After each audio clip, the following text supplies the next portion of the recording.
Okay, thank you once again. You're welcome back. You will recall that earlier in the day, I decided to do this live interactive session, as a follow-up to the previous interactive sessions we've had, especially the one I had on radio with the Honorable Commissioner for Budget and Planning, Mr. Ossah. So I felt the need to do a follow-up, correct the wrong impressions that some individuals led by the PDP, the opposition PDP, were trying to create, in the minds of unsuspecting members of the public. Like I have always stated, we are under obligation to inform, to educate, to update, to disabuse the minds of our people so that they don't fall prey, to the antics of the opposition, especially those who have conditioned their minds to indulge in toxic opposition, the one that is geared towards misleading the people, the one geared towards creating unnecessary disaffection in the polity. So I was discussing a few issues and I was making reference to the claims made with respect to what was spent through the Ministry of Information. They said what we spent on propaganda was about 500 something million naira. That was what was spent by Ministry of Information during the Q3 analysis they were making.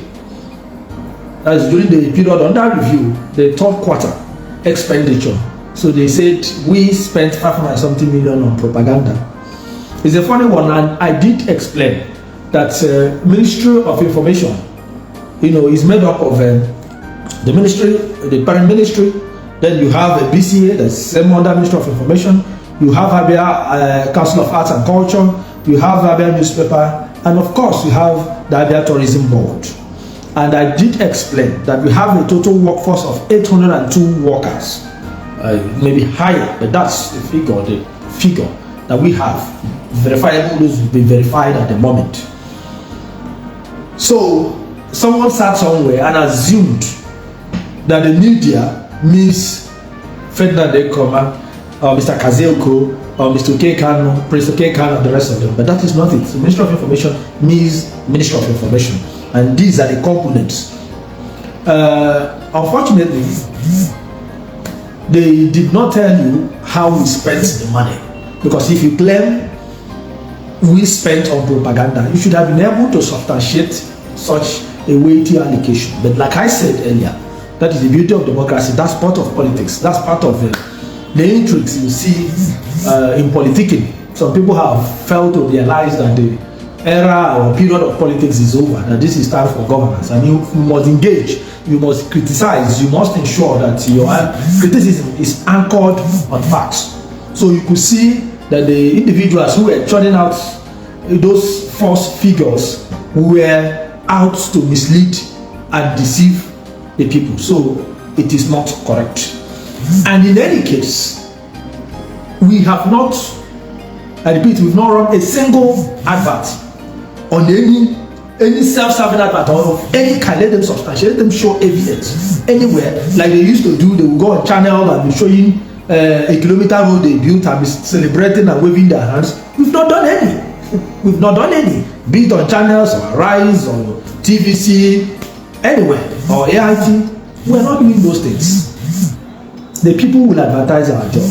And if there is any reason for us to go to such platforms, we will know what is precipitating it. And it will be when we must have done something extraordinary. It will just be to guide our people on what is being done, what needs to be done, because part of tourism is to encourage the people, those who may be living outside, who may not have access to information of what is happening in the state, to see this is what we are doing. Even on CNN, this done, but we've not done anything.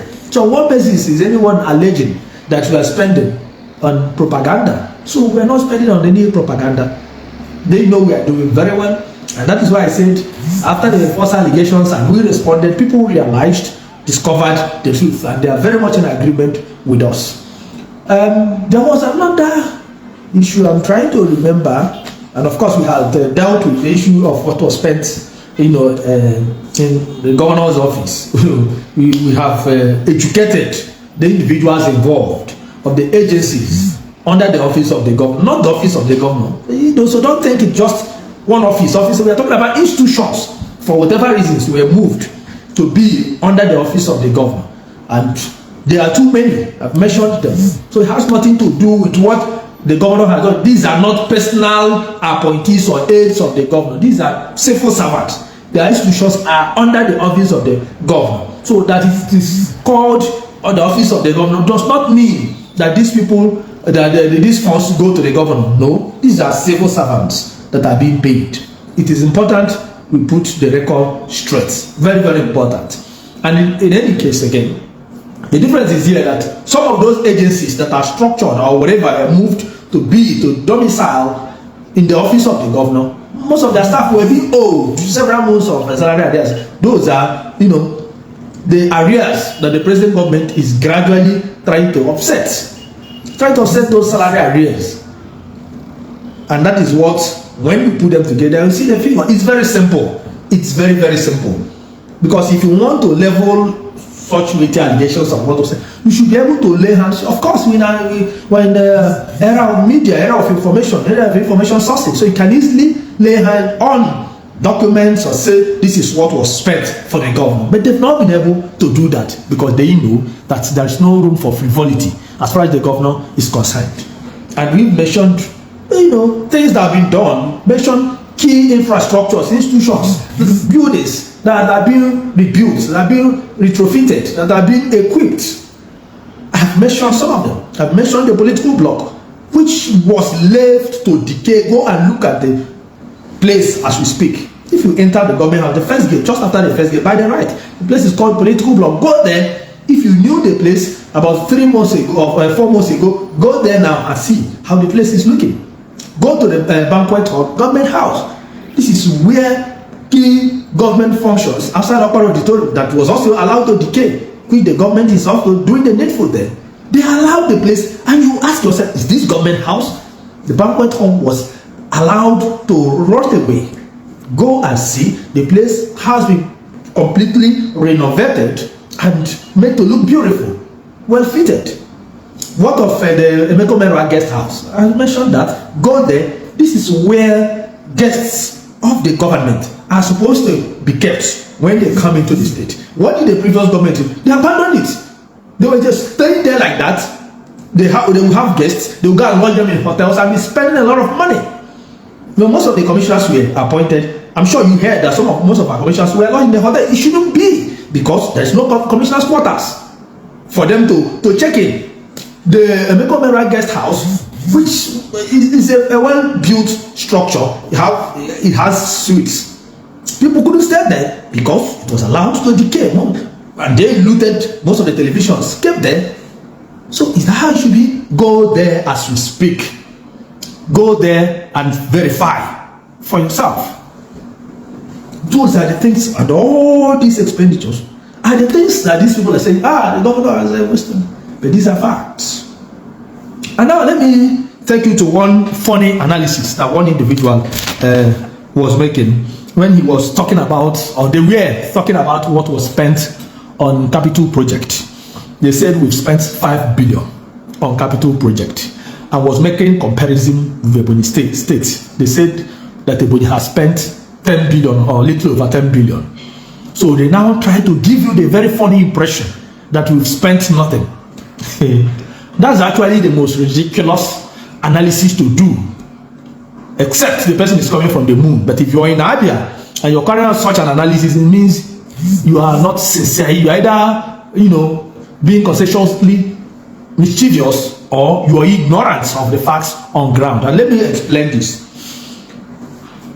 Capital expenditure there, as captured in the Q3 analysis, was the totality of what was spent on capital project. Totality.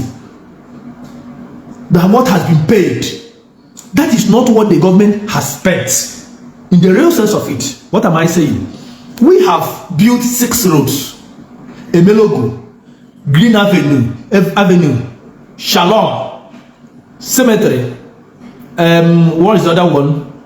Then before MCC, 6 of them, and MCC Express. There is another one I've just forgot. Udabala Road. 6 roads. 6 roads. 2 of them are more than the amount. All 3 of them are more than the amount this person, these individuals are talking about. So these roads, I can tell you authoritatively, go and make your inquiries, go and verify. Of course, we have 2 reputable companies there because we also had local construction companies that took part in the construction. Krembok, CCECC, these are reputable construction companies. You may wish to Google about them. They have not been paid a dime. I repeat, out of the 6 roads, none of these roads has been paid for. A dime has not been paid for any of these roads. Are you surprised?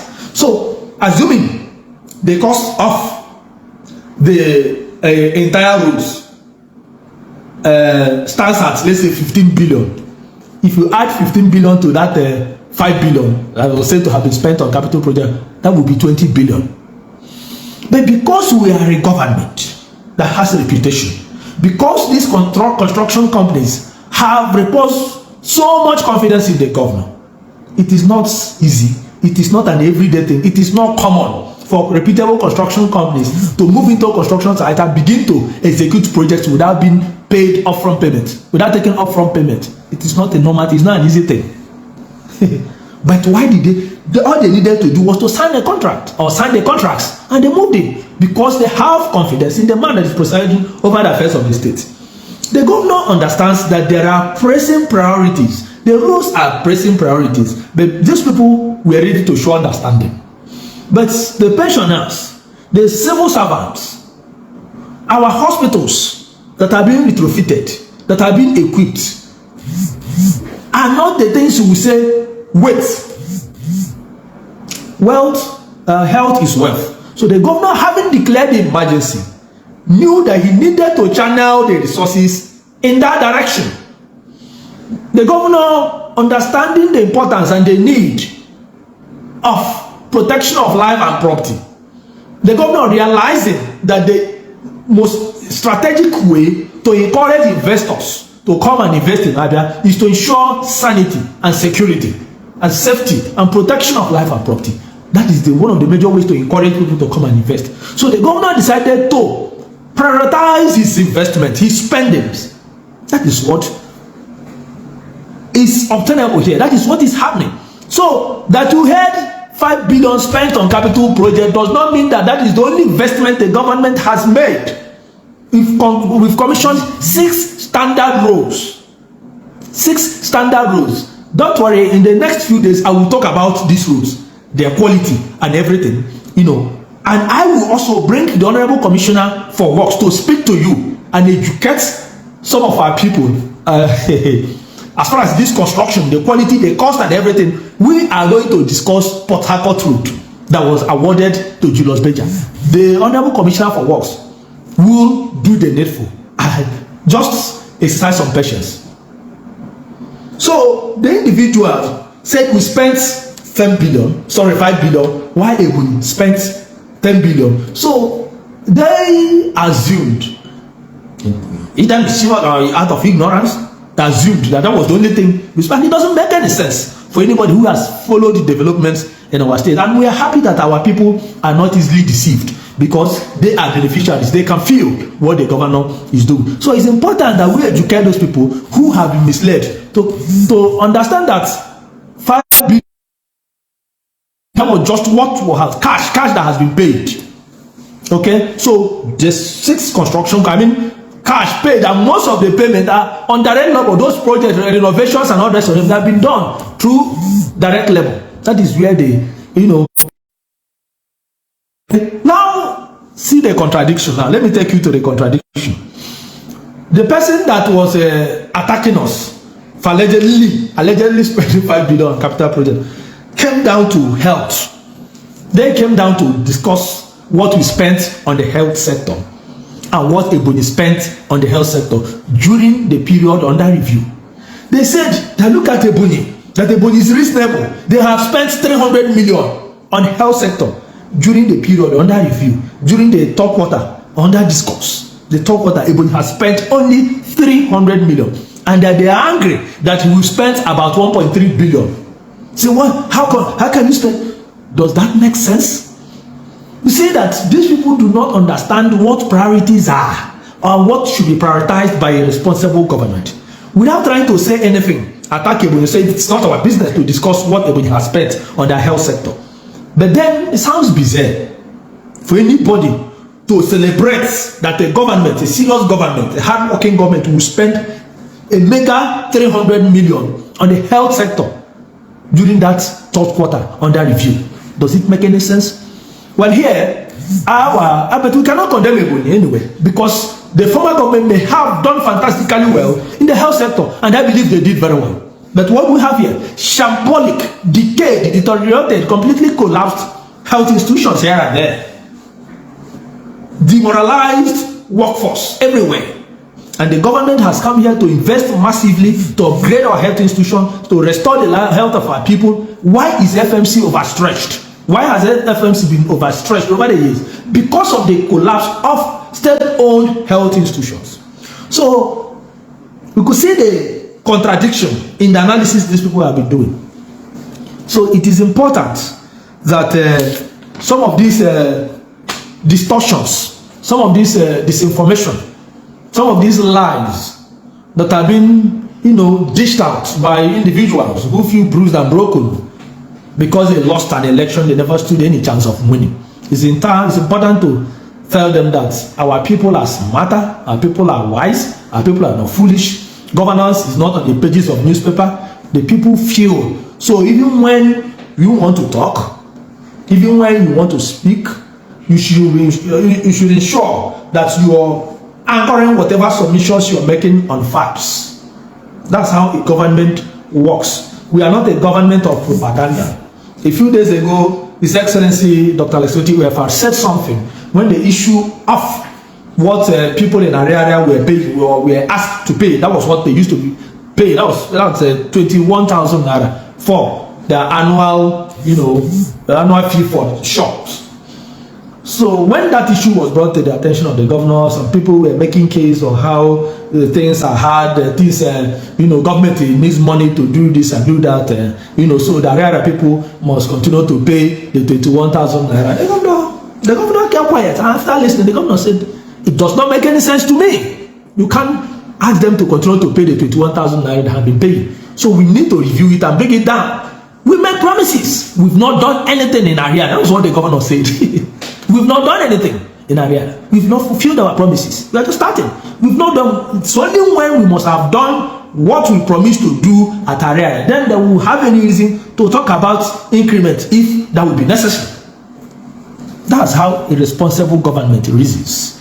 That is how a visionary and responsible leader thinks. Don't forget that the governor defined taxation as government's share of the prosperity it has created amongst the populace. So that if you've not created any prosperity, then you do not have any grounds to ask people to pay tax. That is the position of the governor. That is his definition of taxation. And that was why they are saying our internally generated revenue, we didn't generate anything. We are just laughing at them. On assumption of office, we realized that the previous government saw intimidation, extortion, brutalization of motorists in Aba as the most lucrative way of making money. The governor thought outside the box and put a stop to all payments. All payments were stopped, were put on hold. And I don't know if anybody was expecting the government, when you talk about, because we're talking about internal generated revenue, the government to be doing any magic during the period under review to be they had told the people don't pay, because we wanted to sanitize the system. We wanted to put a stop to that extortion that was a common practice in Abia. Today, KK people are excited. A friend was telling me, I was in Abia a few days, a friend was telling me, and saying even if you ask them to pay 500 or 600, they are ready to pay. As long as nobody will be collecting loading fees they will get from them. But nobody is going to ask them to pay 500 or 600 naira. Well, government is reasonable. This government is reasonable. By stopping the so-called loading fees that gave room for extortion and touting in Aba, you have indirectly empowered these KK operators. You have empowered them, because a KK man that does 30 trips in a day, 30 trips in a day, multiply the 20 naira he pays by 30, multiply it and see how much it is. So multiply that money by 6 days, that's Monday to Saturday, multiply it by a month, multiply it by a year, you see what they are saving for themselves, for their families. That is, that is sound economic thinking by the governor to empower the people, and these people are aware that they are benefiting a lot. No hoodlum is harassing them again. And if there are places we are hearing report of any harassment or intimidation, government will descend on the individuals, because the government has not asked anybody to go and harass motorists and take operators and the rest of them. Government has not sent you. So people just pay the statutory daily levies that are supposed to. You go to the bank or the POS where the places have been structured to receive the payments and make your payments. Now this one, everybody, hoodlums will be everywhere, every look and cry, every junction, harassing motorists, give me your loading fee and other loading fees and all the rest of them. Those are the changes. So we want to count one before counting two.